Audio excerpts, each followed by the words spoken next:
Welcome to our voice. నేను మీ వాత్సల్య. 18వ లోక్సభ సమరానికి ఎన్నికల సంఘం ముహూర్తం పెట్టింది. నిర్దిష్టమైన నిర్మాణాత్మకమైన ఉద్దేశాలతో కదులుతున్నది ఎన్డీఏ కూటమి. తమ సమీపానికి కూడా ఎవరు చేరలేనంత ఎత్తుకు ఎదిగిన నేతతో ఎన్డీఏ కూటమి నాయక హోదాలో నిలిచినది బీజేపీ. ఇవాళ దేశంలో ఆ పార్టీ ఒక ప్రభంజనం. 2 తెలుగు రాష్ట్రాలలోనూ మే 13న పోలింగ్ జరుగుతుంది.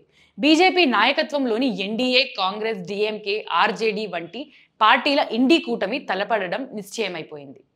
మార్చి 16వ తేదీన ఎన్నికల ప్రకటన వెలువడగా తరువాతి 2 రోజులు 17, 18 తేదీలలో ప్రధాని నరేంద్ర మోదీ తెలుగు రాష్ట్రాలలోనే ఉన్నారు. గుంటూరు జిల్లా చిలకరోలిపేటలో తెలుగుదేశం, జనసేన, బీజేపీ పార్టీల ఎన్నికల సభ జరిగింది. జూన్ 4న ఎన్నికల ఫలితాలు వస్తాయి. ఎన్డీఏ కూటమికి 400 స్థానాలు వస్తాయని, ఇదే సంకేతిస్తున్నదని, శుభసూచకమని, దిశానిర్దేశానికి సమయస్ఫూర్తిని జోడించి ఆ సభలోని ప్రధాని అన్నారు. మరునాడు జరిగిన జగిత్యాల సభలో ఈ పోటీ శక్తి ఆరాధకులకి, శక్తి ద్వేషకులకి మధ్య సమరమని నిశ్చయంగా ప్రకటించారు ఆయన. పరోక్షంగానే కావచ్చు, ఆ 2 అంశాలే ఈ ఎన్నికల సమరాన్ని నడిపిస్తాయని రూఢయింది. కాబట్టి ఓటర్లు ఈ విషయాన్ని దృష్టిలో ఉంచుకోవాలి. హిందూ శక్తి మీద కాంగ్రెస్ నేత రాహుల్ నోరు జారిన నేపథ్యంలో ప్రధాని ఈ మాట అన్నారు. ఎన్డీఏ కూటమికి 400 స్థానాలు రావాలని ప్రధాని కొద్ది రోజుల నుంచి పార్టీ శ్రేణులను సమాయత్తం చేస్తున్నారు. తమ కూటమికి అంతటి విజయం చేకూర్చాలని దేశ ప్రజలకు విజ్ఞప్తి చేస్తున్నారు. ఇందులో బీజేపీ 370 స్థానాలు గెలవాలని ఆయన ఆకాంక్షిస్తున్నారు. మళ్ళీ 370 సీట్ల సంఖ్యను ఆర్టికల్ 370 రద్దుకు గుర్తుగా చూడాలని ఆయన పిలుపునిస్తున్నారు. నిజమే, కాశ్మీర్కు ప్రత్యేక ప్రతిపత్తిని కట్టబెట్టే ఆర్టికల్ 370 రద్దుతో ఎన్డీఏ, బీజేపీ, మోదీల పట్ల దేశ ప్రజలలో విశ్వాసం పరిపూర్ణ స్థాయికి చేరుకుందనే చెప్పాలి. నిజంగా అదొక సాహసోపేత రాజకీయ నిర్ణయం. అయితే ఆ సాహసానికి ఒక నిర్దిష్ట లక్ష్యం ఉంది.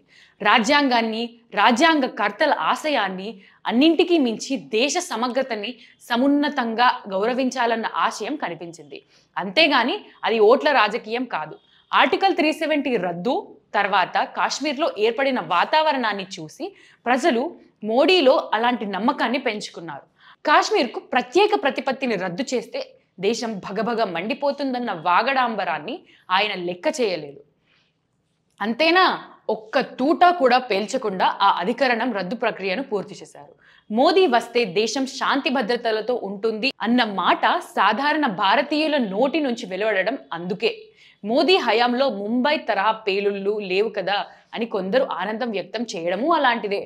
ముంబై పేలుళ్ళు, హైదరాబాద్ పేలుళ్ళు చాలా మంది దురదృష్టవంతులను పొట్టన పెట్టుకున్నాయి.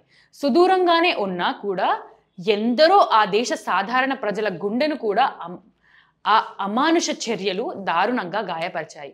బుజ్జగింపు రాజకీయాలతో ఆ బాధను గుర్తించడం దగ్గర ఈ దేశ విపక్షాలు ఘోరంగా విఫలమయ్యాయి. మోదీ సాధారణ భారతీయుడి హృదయాన్ని కాదు, మైనారిటీల మనసులను కూడా గెలుచుకున్నారు. భారతదేశ ఉత్తర ప్రాంత పార్టీ నాయకుడన్న మాట పరిపూర్ణంగా కాలగర్భంలో కలిసిపోయింది. విపక్షాలు ఎన్ని అవాక్కులు చెవాక్కులు పేలినా కోవిడ్ సమయంలో మోదీ ప్రదర్శించిన విఘ్నత, సామర్థ్యం భారతీయులకు గుర్తుంది.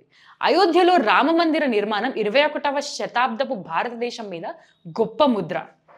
భారత నాగరికత ప్రస్థానంలో మైలురాయి. మనదైన జీవన విధానం చీకటి యుగాల నుంచి బయటపడుతుందన్న నమ్మకాన్ని కలిగించింది. ఇదంతా మోదీ వలన సాధ్యపడిందని సాధారణ హిందూ నిశ్చితాభిప్రాయం. సాంస్కృతిక పురోగతి, సామరస్యత కలగలసిన భారతదేశాన్ని ఆయన నిర్మిస్తున్న సంగతి వెల్లడవుతుంది. తాజాగా సిఏఏ కూడా ఆయన కీర్తిని పెంచింది. విపక్ష కూటమి ఎలా ఉంది, అదొక విధ్వంసక శిబిరం అన్న అభిప్రాయం సార్వత్రా వినిపిస్తుంది.